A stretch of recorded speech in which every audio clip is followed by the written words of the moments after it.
यदि आप लॉ पढ़ना चाहते हैं तो कहीं और क्यों जाना। हमारे ऐप को डाउनलोड करें और लॉ पढ़ें। नमस्ते सदा वत्सले मातृभूमि। आज हम लोग एक विशेष न्यूज़ पर चर्चा करने जा रहे हैं और वो न्यूज़ ये है कि ईरान के अंदर उनके यहाँ कई एक विस्फोट हो गए, उनके कई एक शिप्स जल गए, उनके कुछ बंदरगाह जल गए, उनके कुछ न्यूक्लियर प्रोग्राम जहाँ चल रहे थे वो स्थान जल गए हैं। ऐसी सूचनाएं हमारे यहाँ की मीडिया दे रही है। मीडिया ने जो सूचनाएं दी हैं उन सूचनाओं में ईरान वर्सेस इजराइल की बात कही गई कि ये सारा काम इजराइल का है और इजराइल ने ईरान में ये सब डिस्टर्बेंस करके रखा और ये सिद्ध करने की कोशिश की जा रही है कि इजराइल मुसलमान विरोधी है। इसमें कोई शक भी नहीं है कि इजराइल जो है वो पूरे के पूरे खाड़ी के 56-57 देशों से अकेला लड़ रहा है और बीचों बीच में बैठा हुआ है। ये उसकी काबिल तारीफ कार्य भी है और उसका अभिनंदन भी होना चाहिए, उसका स्वागत होना चाहिए, लोगों को अप्रिशिएट करना चाहिए कि इजराइल एक छोटा सा कंट्री जो बहुत वर्षों तक जिसके लोग अपने कंट्री में नहीं रह पाए और घूमते रहे पूरे संसार में, लेकिन जब वो मिलते थे तो एक दूसरे से कहते थे कि अगली बार यरूशलेम, यानी कि अगली बार हम लोग इजराइल में मिलेंगे। जबकि इजराइल नाम का कोई स्थान नहीं था, वो सब यहूदियों को मारकर ख़त्म कर दिया गया था। फिर भी यहूदी भागकर भारत आए और भारत से विश्व के दूसरे कोनों में जाकर उन्होंने अमेरिका में जाकर अपना स्थान बनाया। अमेरिका और दूसरे कंट्रियों के सहयोग से उन्होंने फिर से वो लैंड एक्वायर की और उसके बाद वो वहाँ पर बैठे। ये संसार का एक भारत के बाद मुझे लगता है कि पहला इलस्ट्रेशन होगा जिसमें गुलामी होने के बाद, ज़मीन छिन जाने के बाद, लोगों के बैठ जाने के बाद लोगों ने बाहर जाकर दोबारा उस स्थान को कवर किया और अपने कब्जे में लिया। चूँकि उनकी परंपरागत यहूदी वर्सेस मुसलमान परंपरागत विरोध चल रहा है, इसलिए एक स्वाभाविक इंटरप्रिटेशन लोगों ने जो दिया वो ये दिया कि इजराइल की ये कारस्तानी हो सकती है। मैं थोड़ा सा ध्यान आकर्षण, मैं उसको श्योरली नहीं कह रहा हूँ, लेकिन मैं एनालिसिस करने की कोशिश करता हूँ कि कैसे, क्या ये किसी और का भी एक्ट हो सकता है। ईरान, भारत और रशिया, उसमें आर्मेनिया और अज़रबैजान, इसके बाद जो कॉरिडोर हमारा बन रहा है नॉर्थ साउथ ट्रांसपोर्ट कॉरिडोर, उस रूट में हम मेजर पार्टनर हैं। जैसे वन बेल्ट वन रूट का जो परियोजना चल रही है चीन की, उसी तरह की ये परियोजना है, लेकिन ये परियोजना कुछ डिफरेंट है। और ये डिफरेंट परियोजना इसलिए है क्योंकि हम मुस्लिम कंट्रियों के अंदर से घुसते हुए नॉर्थ साउथ कॉरिडोर बना रहे हैं जिसमें हमारा और रशिया का इंटरेस्ट है। ये जब हम बना लेते हैं तो सभी मुस्लिम कंट्रियों में हमारी अप्रोच हो जाती है। अफ़गानिस्तान में हमारी अप्रोच हो जाती है, हमारी अप्रोच कजाकिस्तान, तुर्कमेनिस्तान में हो जाती है, और ऐसे करके हम अगर उधर से निकलते हैं तो यूरोप में सीधी एंट्री मारते हैं इस लैंड रूट के माध्यम से, और यूरोप और स्कैंडिनेवियन कंट्रीज़ पे होते हुए अटलांटिक ओशन निकलेंगे जाके। अभी जो हम रूट इस्तेमाल करते हैं वहाँ तक जाने के लिए, रशिया में जाने या कजाकिस्तान, उज़्बेकिस्तान या तुर्किस्तान जाने के लिए, वो तुर्कमेनिस्तान, वो रास्ता जो है वो बाई सी जाता है और बाई सी हम इधर से मेडिटेरियन सी होते हुए पूरा अटलांटिक ओशन से यूरोप का पूरा चक्कर लगाते हैं। यूरोप का चक्कर लगाकर तब हम कहीं रशिया में एंट्री मारते हैं स्कैंडिनेवियन कंट्रियों के बीच से। बहुत लंबा रूट हो जाता है और हमारे लिए वहाँ तक पहुँचना बड़ा मुश्किल हो जाता है। हमारा ट्रेड रूट वहाँ से बड़ा मुश्किल से खुलता है। हाँ, अगर पाक ऑक्युपाइड जम्मू और कश्मीर का कोई क्षेत्र है वो हमारे पास होता तो हमारी बाउंड्री सीधी अफ़गानिस्तान से लगती है और अफ़गानिस्तान से सीधा हम उज़्बेकिस्तान होते हुए वो एक सीधा रूट खोल लेते और हमें कोई समस्या नहीं होती। ये पाक ऑक्युपाइड जम्मू और कश्मीर का जो क्षेत्र है, इस क्षेत्र में पाकिस्तान का कब्जा करने का वेस्टर्न कंट्रीज़ का इंटरेस्ट उस समय था कि पाकिस्तान इसको कब्जा कर ले। उसके पीछे भी वही रूट था और चीन जो उसके नज़दीक जाता है लगातार और उसके साथ जाता है, उसके पीछे भी वो क्षेत्र है, क्योंकि वो जो गिलगिट बाल्टिस्तान का क्षेत्र है वो पूरे विश्व के लिए स्ट्रैटेजिकली बहुत इंपॉर्टेंट है। वहाँ नेहरू जी के शब्दों में घास का दाना ना उगता हो, लेकिन स्ट्रैटेजिकली उसका महत्व, क्योंकि 6 बड़े कंट्रियों से उसकी बाउंड्री लगती है वो उस स्थान की, और 6 बड़े कंट्रियों से उसकी बाउंड्री लगती है। उसमें से 3 बड़े कंट्री जो हैं, भारत, भारत, चीन और यूएसएसआर, अब यूएसएसआर नहीं है लेकिन रशिया है, तो रशिया के जो पार्टनर्स हैं वो उज्बेकिस्तान वगैरह, वो अफगानिस्तान और पाकिस्तान, और इधर से अगर हम दूसरे शब्दों में थोड़ा सा एक निक एक एक एक चिकन नेक भी उसमें है, तो हमारा संबंध वहाँ से ईरान से भी बड़ी आसानी से हो सकता है, ऐसा उसका एक व्यू है। तो वो रूट चूंकि हम नहीं खोल पा रहे हैं, हमें चाहिए, जब हम खोल लेंगे तो विश्व में मुझे लगता है कि उसके बाद चीन का पूरा ये जो साम्राज्य है वो ध्वस्त होने वाला है और हमको वो रास्ता मिलने वाला है। लेकिन अभी जब तक वो नहीं खुलता तब तक हमने ऑल्टरनेट व्यवस्था यहां से निकाल कर, अब भारत, रशिया और ईरान, इनके बीच में बड़ी स्ट्रैटेजिकल पार्टनरशिप आज की तारीख में है। और यहां तक पार्टनरशिप है कि 2016 में जो वैन लगा हुआ है अमेरिका के द्वारा कि ईरान में कोई इन्वेस्टमेंट नहीं करेगा, कोई उनकी मदद नहीं करेगा, उसके लिए भारत को एग्जेम्प्टेड रखा गया है। इसलिए भी भारत की इंपॉर्टेंस है कि भारत एग्जेम्प्टेड है, वहां तो हमारा इन्वेस्टमेंट होता है। तो कभी भी अगर ईरान पर कोई कब्जा शब्जा किसी का हुआ या कुछ और हुआ, जैसे इराक में सरकार बदली, अफगानिस्तान में सरकार बदली, तो जो हमारा इन्वेस्टमेंट है वो बचने वाला है क्योंकि एग्जेम्पशन रखा गया है। अब वहां जो ये बम विस्फोट हुआ, उसके पीछे की विश्व की दूसरी शक्तियां भी हो सकती हैं। दूसरी शक्तियां कैसे हो सकती हैं कि कम्युनिस्ट कंट्रियों का अपना स्वभाव है। रूस को मैं इसमें नहीं ले रहा हूं क्योंकि रूस इस समय कम्युनिस्ट कंट्री नहीं है, वहां डेमोक्रेसी आ चुकी है।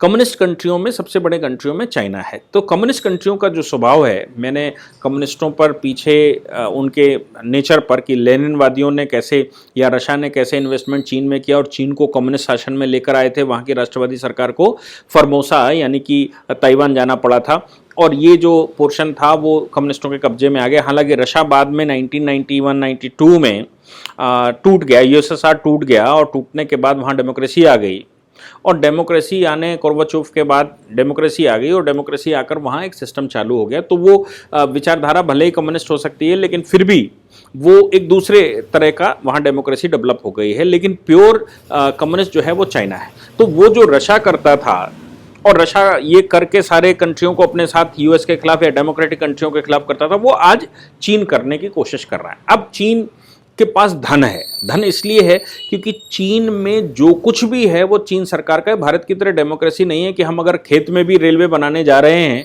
तो फिर राहुल गांधी यहाँ पर आंदोलन कर देंगे और कहेंगे किसान की जमीन क्यों ले रहे।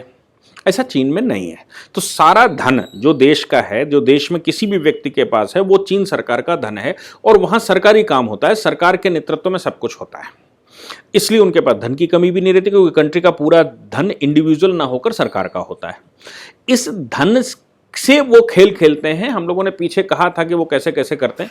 अब एक निगेटिव, एक तो बात यह आती कि वहां इन्वेस्टमेंट, उन कंट्रियों में इन्वेस्टमेंट कर करके उन्होंने वो अपनी प्रभुत्व जमा लिया। दूसरा तरीका और हो सकता है कि अगर ये जो स्ट्रैटेजिकल पार्टनरशिप रशिया, इंडिया और ईरान की है, इसको अगर तोड़ना है तो जो मुख्य बिंदु है वो है आज की तारीख में धन। रशिया के पास भी धन नहीं, इसलिए उसकी डिपेंडेबिलिटी चाइना पर बहुत ज़्यादा है। और ईरान के पास तो धन इसलिए और नहीं है क्योंकि बैन लगा दिया है ऑलरेडी। अमेरिका 2014 में बैन लगा चुका है और उस बैन का नतीजा ये है कि वहाँ किसी प्रकार का कोई इन्वेस्टमेंट भी नहीं हो सकता। उनका तेल भी इवन कोई नहीं खरीद सकता। केवल भारत एक ऐसा कंट्री है, हालांकि हमारी मीडिया ने ये चलाया कि भारत भी 2018 के बाद धीरे धीरे भारत ने तेल वहाँ से इंपोर्ट करना बंद कर दिया और ट्रेड शून्य कर दिया अमेरिका के दबाव में। ये सब उल्टा सीधा चलाते रहते हैं। हमारी ट्रेड एग्रीमेंट ईरान के साथ है और हम एग्जेम्प्टेड हैं। हम उनके साथ ट्रेड भी कर सकते हैं, हम उनके साथ पार्टनरशिप भी कर सकते हैं। हम केवल संसार में हम केवल एग्जेम्प्टेड हैं अगर हम सबके साथ मिलकर चलना चाहें। इसके अलावा रशिया तो करता ही है, वो अमेरिका की मानता नहीं है। चीन भी कर सकता है, वो भी अमेरिका की नहीं मानता। और भारत में इस समय, जिस समय हमने ये सब सुधार चल रहे हैं, इकोनॉमिक सुधार चल रहे हैं, हम इकोनॉमी को बढ़ा रहे हैं, तो भारत फ्यूचर की इकोनॉमी होगा। लेकिन अभी भी भारत के पास डिफेंस इक्विपमेंट खरीदने के लिए बहुत पैसा चाहिए और भारत को अपने यहाँ इंफ्रास्ट्रक्चर बनाने के लिए बहुत धन चाहिए। अगर 1947 से भारत ठीक से चला होता तो मुझे लगता है कि हम सिंगापुर बन चुके होते या ऑस्ट्रेलिया बन चुके होते। उस समय के ये भी उसी समय का प्रकरण है। लेकिन वहाँ करप्शन ना होकर काम ठीक से चला। हमारे यहाँ बहुत सारे करप्शन घोटालों की सरकारें बनती रहीं और वो सब गड़बड़ करती रहीं। अब वो सही से काम करना शुरू किया 2014 के बाद, तो अब हमने जैसे जैसे उसमें अर्निंग करनी शुरू की या करप्शन धीरे धीरे खत्म करना शुरू किया, सही ऑक्शंस करनी शुरू करी, रिसोर्सेज को सही से बेचना शुरू किया, तो भारत के पास भी उसके बावजूद ये एपिडेमिक के टाइम पर या और बहुत सारी समस्याओं के टाइम पर भारत जूझ रहा है। हालांकि वैसी सिचुएशन नहीं है जैसी 2014 से पहले थी कि हम कुछ कर ही नहीं सकते, हमने करप्शन छोड़ा है तो हम सरवाइव कर सकते हैं, हमारे पास इकोनॉमी है, हमारे पास इंफ्रास्ट्रक्चर भी बन रहा है, हमारे पास इन्वेस्टमेंट आ रहा है, हमारे पास इंटेलेक्चुअल वर्ग है, हमारे पास साइंटिस्ट हैं, सब कुछ है, इसलिए भारत बड़ी तेजी से ग्रो कर जाएगा। लेकिन आज की तारीख में ईरान को धन की जरूरत है। अब धन की जरूरत है तो वो चीन के नजदीक जाए या भारत के नजदीक जाए, तो हमारा उनका 1.6 बिलियन डॉलर का कॉन्ट्रैक्ट हुआ था। 1.6 बिलियन डॉलर के कॉन्ट्रैक्ट में 400 मिलियन डॉलर हमने तभी दे दिया था 2016 में ही, और उसी से ये कॉरिडोर, ये चाबहार पोर्ट का काम पूरा हुआ था, और 2018 में चाबहार पोर्ट पर फंक्शनल ऑपरेशन भी शुरू हो गया था उसके एक हिस्से में। अब आज की तारीख में ईरान को धन की एकदम आवश्यकता है, और ये आवश्यकता इतनी है कि वो सरवाइव नहीं कर सकता उसको अगर धन न दिया जाए। तो धन देने के लिए सारा सरकारी माल तो एक ही कंट्री के संसार में है, वो है चाइना, तो चाइना उनको धन दे सकता है। लेकिन धन की उनकी रिक्वायरमेंट बढ़ाना भी चीन करेगा, तो क्या ये संभव नहीं है कि चीन की इंटेलिजेंस एजेंसियों ने ये उनका जो इंफ्रास्ट्रक्चर था, इस इंफ्रास्ट्रक्चर को बम विस्फोट करवाया हो और इसको जलवाया हो, ताकि ईरान को एकदम रिक्वायरमेंट बन जाएगी, और एकदम जैसे रिक्वायरमेंट ईरान की बनेगी तो वो किसकी तरफ देखेगा? क्योंकि वो चाबहार बंदरगाह से 350 किलोमीटर दूर एक दूसरा बंदरगाह पर कॉन्ट्रैक्ट करने का प्रयास उनका चल रहा है, उनकी स्ट्रेटेजिकल बातें चल रही हैं कि वो बंदरगाह डेवलप किया जाए। भाई ईरान को तो पैसे की जरूरत है, वो किसी से भी लेगा इस समय, क्योंकि उस पर प्रतिबंध है वर्ल्ड भर का। लेकिन ईरान को पैसा देने के लिए अभी चाइना आ सकता है, तो ये संभव है कि ईरान की एकदम इमीडिएट रिक्वायरमेंट बढ़ाने के लिए, इमीडिएट रिक्वायरमेंट उसकी बन जाए, इसके लिए जरूरी है कि उसके जो इस समय प्रेजेंट रिसोर्सेज हैं जिनसे वो काम चला रहा है, उन पर भी इमीडिएट रिक्वायरमेंट बन जाए। इसलिए उनके न्यूक्लियर जो कार्यक्रम चल रहे थे, या उनके पोर्ट्स पर शिप्स उनके चल रहे थे, उनके ट्रांसपोर्टेशन शिप चल रहे थे, या उनके और जो दूसरे इक्विपमेंट वगैरह चल रहे थे, या जो उनका सिस्टम चल रहा था, जैसे तैसे काम चल रहे थे, उस सिस्टम को भंग भी किया जाए। तो ये संभव है कि ये चीन का काम हो, ताकि ईरान एकदम इमीडिएटली चीन की तरफ देखे और चीन उसमें घुसता चला जाए, बिल्कुल वैसे ही जैसे नेपाल में चीन घुस गया और वहाँ की इकोनॉमी पर वो असर डाल रहा है और अपने हिसाब से कॉन्ट्रैक्ट कर रहा है। हम लोग नेक्स्ट टर्न पर नेपाल के साथ हुए चीन के कॉन्ट्रैक्ट्स पर चर्चा करेंगे, और नेपाल बच सकता है तो अभी बचने के चांसेस हैं, लेकिन अगर वो कुछ दिन और चल गया चीन के इशारे पर, तो भविष्य में नेपाल के बचने के चांसेस शून्य हो जाएंगे। उस नेपाल के पूरे अंतर्व्यू को हम लोग चीनी दृष्टि से एनालिसिस करेंगे। लेकिन अभी मेरा मानना है कि ये संभव है कि ईरान के अंदर ये जो डिस्टर्बेंस चला है, इसमें चीन का बहुत बड़ा हाथ हो। इजराइल का हो सकता है, इसमें कोई शक नहीं, इजराइल का हो सकता है, यूएस का भी हो सकता है, इसमें भी कोई शक नहीं है। लेकिन इजराइल और यूएस बोलकर हमला करते हैं।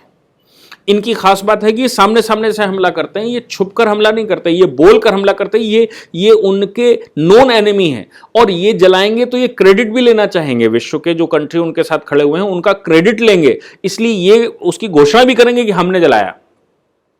लेकिन चीन ऐसा नहीं करेगा, क्योंकि वो उसकी जो पॉलिसी है भारत में भी कि इन्वेस्टमेंट करो, लोगों को अपने फेवर में करो, अपने फेवर में मीडिया सेट करो, अपने फेवर में बुलवाना शुरू करो, कम्युनिस्टों की यूनिवर्सिटियां खोलो, कम्युनिस्टों के प्रोग्राम करवाने शुरू करो, देश भर में एक माहौल उल्टा बनाना शुरू करो राष्ट्र के खिलाफ। ये सब उनकी चालें हैं, ये इस तरह से वो चलते हैं। तो मुझे लगता है कि ये संभव है कि इसमें चीन का बहुत बड़ा हाथ हो। धन्यवाद। इस पूरी ऑर्गेनाइजेशन को चलाने के लिए आप नीचे डिस्क्रिप्शन से हमारे ऐप को डाउनलोड कर सकते हैं, जिससे कि लॉ स्टूडेंट्स को, लॉयर्स को और आम आदमी जो लॉ जानना चाहता है वो पेड प्लस फ्री क्लासेस का लाभ ले सकता है।